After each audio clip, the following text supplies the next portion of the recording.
Hi friends, ഇത് ഡൈവയുടെ MGS എന്ന് പറയുന്നൊരു മോഡലാണ് റീല്. നല്ല പവറുള്ള നല്ല അടിപൊളി ഒരു റീലാണ്.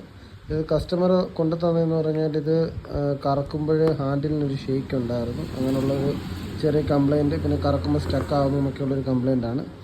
ആക്ച്വലി ഇതാണ് ഇതിൻ്റെ ഡ്രൈവ് ഗിയർ. നമ്മളിപ്പം ഗിയറെല്ലാം മാറി ഇത് റെഡിയാക്കി വെച്ചേക്കുക. ഇതിൻ്റെ ഡ്രൈവ് ഗിയറാണ്. ഈ ഒരു കട്ട് കണ്ടോ, ആ കട്ടിനകത്ത് ഈ ഒരു ഫൈബർ ബെയറിങ് അവിടെ വരുന്നതാണ്. അവിടെ കണ്ടിന്യൂസ് കിടന്ന് ഓടിക്കണ്ടോ, അവിടെ ഒരു ചാരലായി ഉണ്ടോ. അപ്പോൾ അത്രയും ഭാഗം. അപ്പം ഈ പറയുന്ന ബെയറിങ് ഇങ്ങനെ നിൽക്കുമ്പോൾ അത് ആ ഒരു ഷേക്ക് നിൽക്കും. അങ്ങനെ ആ ഷേക്ക് നിൽക്കുന്ന കാരണം കൊണ്ടാണ് ഈ പറയുന്ന റീല് കറക്റ്റായിട്ട് വർക്കാകാത്തത്. എന്നുവെച്ചാൽ ആ ഒരു ഹാൻഡിലിൻ്റെ ഷേക്കും കാര്യങ്ങളെല്ലാം വന്നു. ഇപ്പം നിലവിൽ നമ്മൾ ഗിയർ മാറി, ഇപ്പോൾ ഹാൻഡിലിന് ഷേക്കോ കാര്യങ്ങളോ ഒന്നുമില്ല. ഹാൻഡിൽ പക്ക ഫിറ്റാണ്. പുതിയ ഗിയറാണ് ഇട്ടേക്കുന്നത്.